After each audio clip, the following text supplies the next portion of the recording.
काम जलाओ धाम को पाओ, सीधा सौदा है ये। जहाँ काम है वहाँ पर धाम की प्राप्ति नहीं है। लोग कहते नहीं कोई काम धाम नहीं है।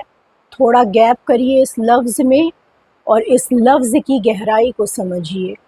काम वही है जिसे काम महाशत्रु कहा गया है। ये वही काम है जो जन्नती दर्जे से हमें नीचे दुनियावी दर्जे पे ले आया। ये वही काम है जो सतयुग से नीचे दर्जे पे ले आया। जैसे नीचे आए हैं वैसे ही ऊपर जाएंगे। जिस चीज़ ने नीचे खींचा है उसे छोड़कर जब ऊपर की तरफ लौटेंगे तो उस धाम की प्राप्ति होगी, वो धाम मिलेगा आपको। क्या है ये?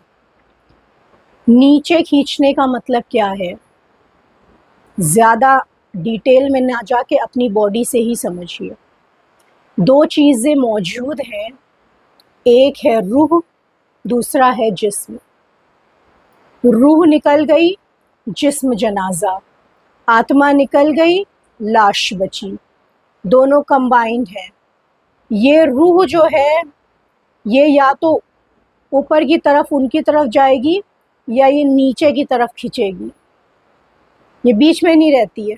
इसकी खिंचन कहीं ना कहीं होगी, कहीं ना कहीं होगी।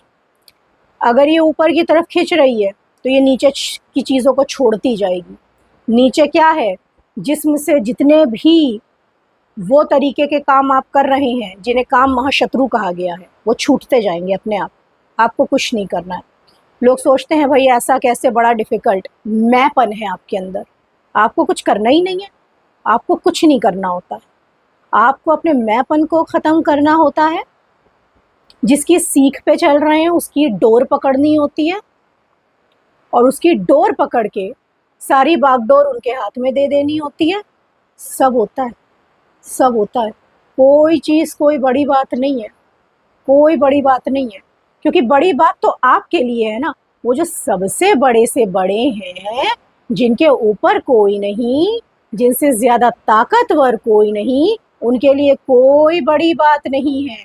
अगर कोई भी बात आपको बड़ी लगती है इसका मतलब उसके अंदर मैंपन है कि मुझे करना है।